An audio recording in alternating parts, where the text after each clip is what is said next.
मंगलवार व्रत कथा। नमस्कार भाइयों बहनों, जय मां गायत्री। आप सभी का मेरे YouTube चैनल शुभकर्मा ही अष्टों में स्वागत है।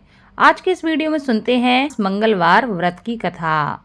व्यास जी ने कहा, एक बार नैमिषारण्य तीर्थ में 80,000 मुनि एकत्र होकर पुराणों के ज्ञाता श्री सूत जी से पूछने लगे कि हे महामुने, आपने हमें अनेक पुराणों की कथाएं सुनाई हैं। अब कृपया करके हमें ऐसा व्रत और कथा बताएं जिसके करने से संतान की प्राप्ति हो तथा मनुष्यों के रोग, शोक, अग्नि, सर्व दुख आदि भय दूर हो जाएं, क्योंकि कलयुग में सभी जीवों की आयु बहुत कम है। फिर इस पर उन्हें रोग चिंता के कष्ट लगे रहेंगे तो फिर वह श्री हरि के चरणों में अपना ध्यान कैसे लगा पाएंगे। श्री सूत जी कहने लगे कि हे मुनियों, आपने लोक कल्याण के लिए बहुत ही उत्तम बात पूछी है। एक बार युधिष्ठिर ने भगवान श्री कृष्ण से लोक कल्याण के लिए यही प्रश्न किया था। भगवान श्री कृष्ण और युधिष्ठिर का संवाद तुम्हारे सामने मैं कहता हूँ, सो उसे तुम ध्यानपूर्वक सुनो। एक समय पांडवों की सभा में कृष्ण जी बैठे हुए थे। तब युधिष्ठिर ने भगवान श्री कृष्ण से पूछा कि हे प्रभु, हे गोविंद, आपने मेरे लिए अनेकों कथाएं सुनाई हैं। आज आप कृपा करके ऐसा व्रत या कथा बताएं जिसके करने से मनुष्य के रोग और चिंता, भय जैसी समस्याएं समाप्त हो जाएं और जिनको संतान नहीं है उनको संतान सुख की प्राप्ति हो। हे प्रभु, बिना पुत्र के जीवन व्यर्थ है। पुत्र के बिना मनुष्य नरकगामी होता है। पुत्र के बिना मनुष्य पितृ से छुटकारा नहीं पा सकता और ना ही उसका पुनंग नामक नरक से उद्धार हो सकता है। अतः पुत्रदायक व्रत बताएं। तब भगवान श्री कृष्ण कहने लगे कि हे राजन, मैं एक प्राचीन इतिहास तुम्हें सुनाता हूँ, आप उसे ध्यानपूर्वक सुनो। कुंडलपुर नामक एक नगर था। उसमें नंदा नामक एक ब्राह्मण रहता था। भगवान की कृपा से उसके पास सब कुछ था, फिर भी वह बहुत दुखी रहता था। इसका कारण यह था कि ब्राह्मण की स्त्री सुनंदा के कोई भी संतान नहीं थी। सुनंदा पतिव्रता थी, भक्ति पूर्वक भगवान श्री हनुमान जी की आराधना करती थी।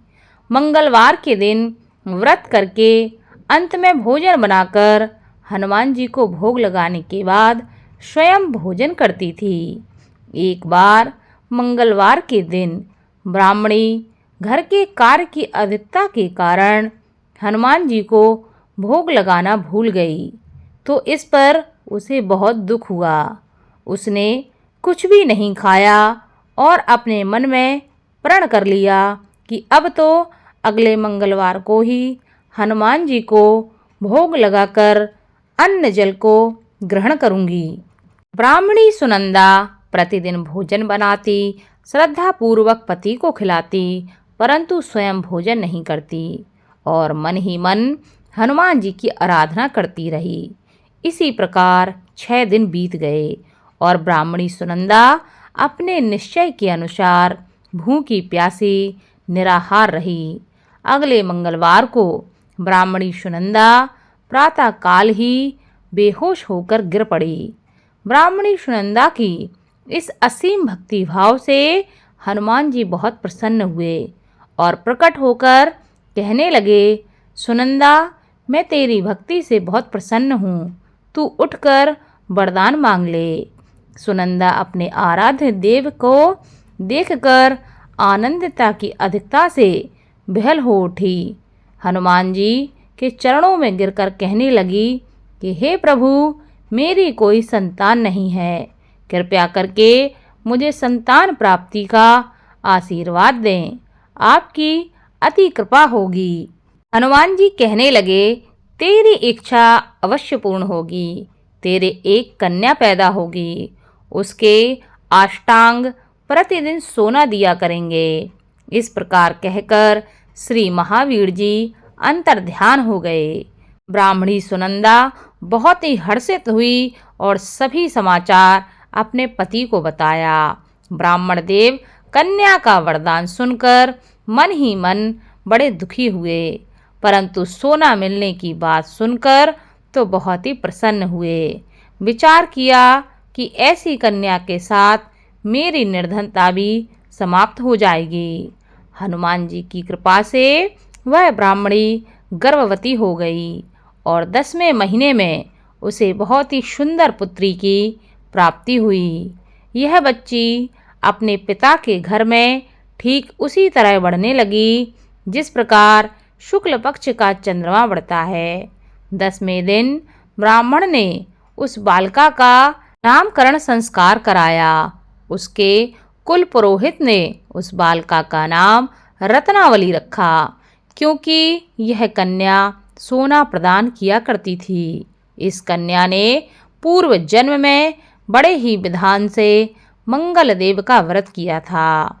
रत्नावली का अष्टांग बहुत सा सोना देता था। उस सोने से नंदा ब्राह्मण बहुत ही धनवान हो गया। वह ब्राह्मणी भी बहुत अभिमान करने लगी। समय व्यतीत होता रहा। अब रत्नावली 10 वर्ष की हो चुकी थी। एक दिन जब नंदा ब्राह्मण प्रसन्न चित्त था, तब सुनंदा ने अपने पति से कहा, मेरी पुत्री रत्नावली विवाह के योग्य हो गई है, अतः आप कोई सुंदर तथा योग्य वर देखकर उसका विवाह कर दें। यह सुन ब्राह्मण कहने लगा, अभी तो रत्नावली बहुत छोटी है।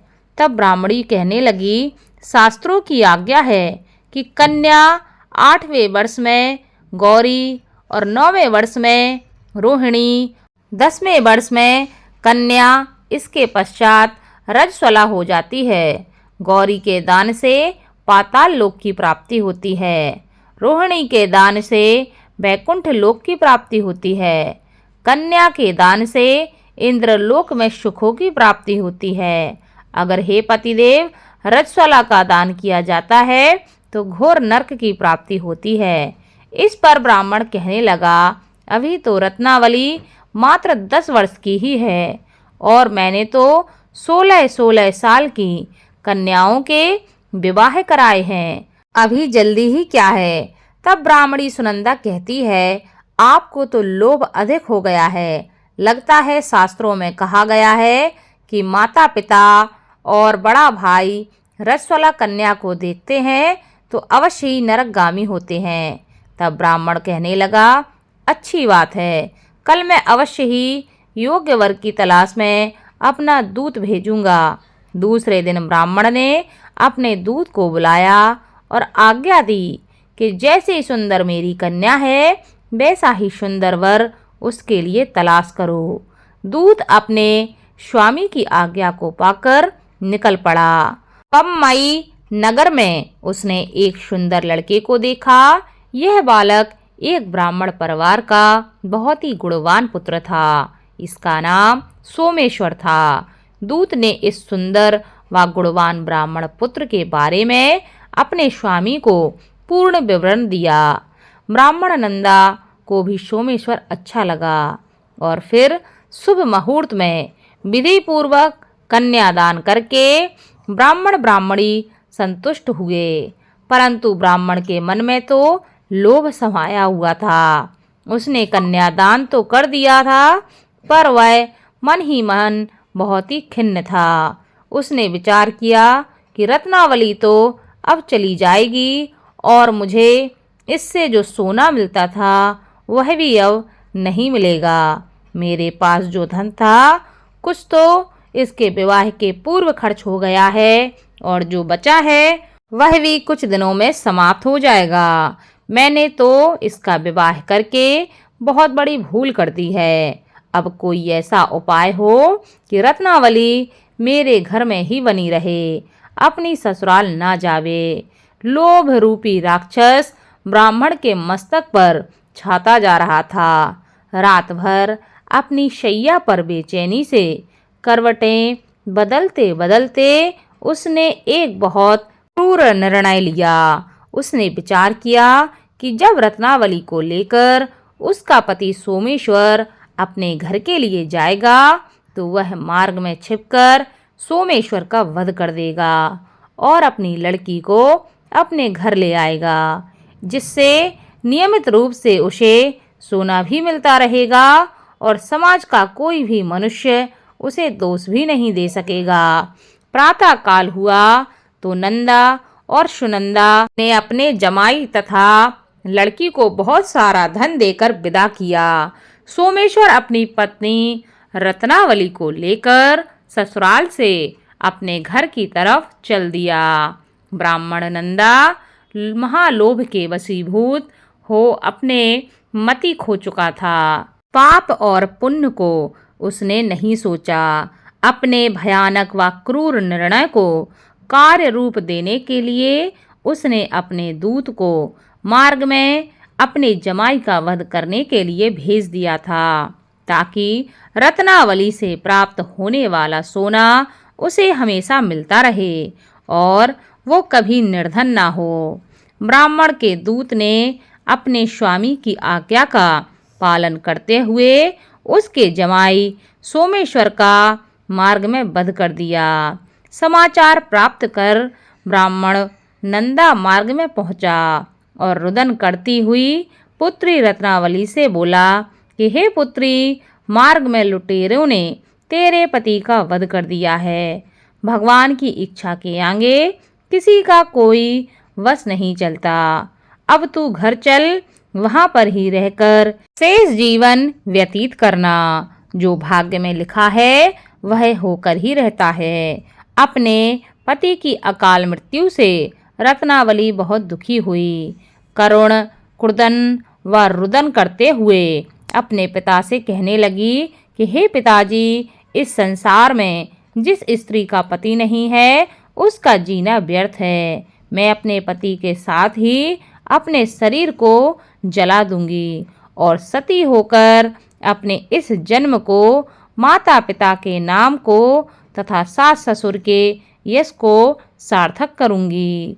ब्राह्मण नंदा अपनी पुत्री रत्नावली के वचनों को सुनकर बहुत दुखी हुआ और विचार करने लगा कि मैंने तो व्यर्थ में ही जमाई का वध कर दिया और अपने सर पर पाप ले लिया। रत्नावली तो उसके पीछे अपने प्राण तक देने को तैयार हो गई है।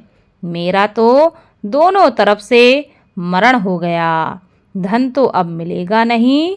जमाई वध के पाप के फलस्वरूप यम यातना भी भुगतनी पड़ेगी।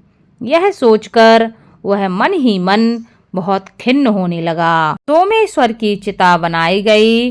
रत्नावली सती होने की इच्छा से अपने पति का सिर अपनी गोद में रखकर चिता में बैठ गई। जैसे ही सोमेश्वर की चिता को अग्नि लगाई गई, वैसे ही वहां पर हनुमान जी प्रकट हो गए और कहने लगे कि हे रत्नावली, मैं तेरी पति भक्ति से बहुत प्रसन्न हूँ, तू वर मांग। रत्नावली ने अपने पति का जीवन दान मांगा। तब हनुमान जी कहने लगे कि हे रत्नावली, तेरा पति अजर है, अमर है, यह महाविद्वान भी होगा और इसके अतिरिक्त तेरी जो भी इच्छा हो वह भी वरदान मांग लो। तब रत्नावली कहने लगी कि हे ग्रहों के स्वामी, यदि आप मुझ पर प्रसन्न हैं तो मुझे यह वरदान दीजिए कि जो भी मनुष्य मंगलवार के दिन प्रातःकाल लाल पुष्प लाल चंदन से पूजा करके आपका स्मरण करे, उसको रोग व्याधि कभी ना हो, स्वजनों का कभी वियोग ना हो, सर्प अग्नि तथा शत्रुओं का कभी भय ना हो। जो स्त्री मंगलवार का व्रत करे वह कभी भी विधवा ना हो। हनुमान जी तथास्तु कहकर अंतर ध्यान हो गए। सोमेश्वर मंगलदेव की और हनुमान जी की कृपा से जीवित हो उठा। रत्नावली अपने पति को पुनः प्राप्त करके बहुत प्रसन्न हो गई और मंगलदेव और हनुमान जी का व्रत मंगलवार के दिन करके व्रतराज और मंगलदेव की कृपा से इस लोक में सुख ऐश्वर्य को भोगते हुए अंत में अपने पति के साथ स्वर्ग लोक को गई। बोलो मंगल देव की जय, बोलो हनुमान जी की जय। इस कथा को ज़्यादा से ज़्यादा शेयर करें ताकि आपके साथ साथ आपके अपने भी भगवान मंगल देव और हनुमान जी की इस कथा को सुन सकें। धन्यवाद।